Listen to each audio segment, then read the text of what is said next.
Madam President, if you're a baseball fan, and many of us are, this is a big day, the day of the All-Star Game, and I'd like to spend just a few moments reflecting on an important issue for the fans of baseball across America.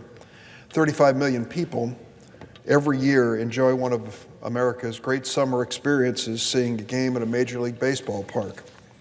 Fans join their friends, family, to eat hot dogs, nachos, peanuts, so much more.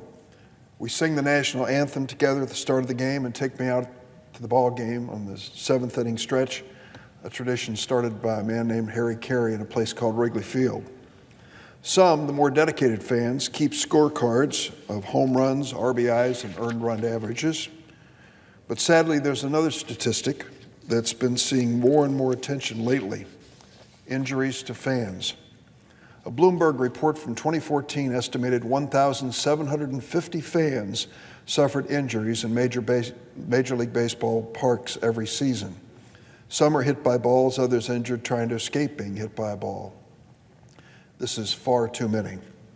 On May 29th, a 2-year-old girl was hit by a foul ball at Houston's Minute Maid Park. She suffered bleeding, bruises, brain contusions from the ball's impact. Her skull was fractured. She continues to suffer seizures. What makes her injuries even more disturbing is that they likely could have been prevented had the safety netting behind home plate been extended. Cubs outfielder Albert Almora, who hit the ball, was so devastated by the little girl's injuries that he could barely speak. One will never forget the image of his head bowed, crying when he saw the damage that was done to this innocent little 2-year-old girl by a foul ball that he hit. And what did he say afterwards? "I would have put a net around the whole stadium." In the weeks following, we've seen more injuries in the stands. On June 10th, a woman was struck by a line drive at Guaranteed Rate Field in Chicago. 2 weeks later, a young woman hit by a foul ball at Dodger Stadium in Los Angeles. A survey by the polling organization 538 found that 14,000 more foul balls were hit in 2018 than 1998. And there's just no way for fans to entirely protect themselves. Here come these baseballs at 105 miles an hour off the bat.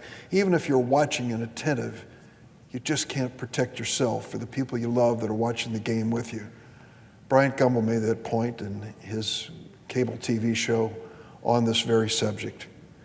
But if fans can't do more, baseball teams can. In 2017, after a child was hit by a line drive at Yankee Stadium in New York, I wrote a letter to the Major League Baseball Commissioner, Rob Manfred. I urged the league to extend safety netting at all Major League Baseball stadiums past the home plate to the far edge of each dugout. To their credit, the leagues did exactly that. It's now clear, however, that that's not enough.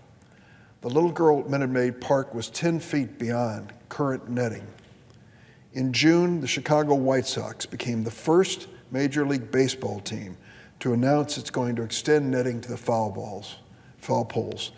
Let me tip my hat to Jerry Reinsdorf, the owner of the Chicago White Sox, for leading the way with this safety measure. The Washington Nationals, the Texas Rangers, Pittsburgh Pirates, they're all planning to do the same. And the Los Angeles Dodgers are conducting a study before making a protective strategy permanent. I commend all these clubs for their leadership and commitment to fan safety. But I think we need more. We need a league-wide standard. Last month, my colleague from Illinois, Senator Tammy Duckworth, and I wrote to Commissioner Manfred calling on all 30 Major League Baseball teams to extend the protective netting to the right and left field corners. Folks who complain that extended netting to the foul poles will create an obstructed view ignore the obvious. Right now, the most expensive seats in baseball are behind the nets, and people don't complain. It's something you get used to, and you can get used to the safety of it as well. We should be reminded that the most expensive and popular seats have been behind netting for decades. In 2002, a 3-year-old girl named Brittany Cecil died after being struck in the head by a hockey puck at a National Hockey League game in Columbus, Ohio.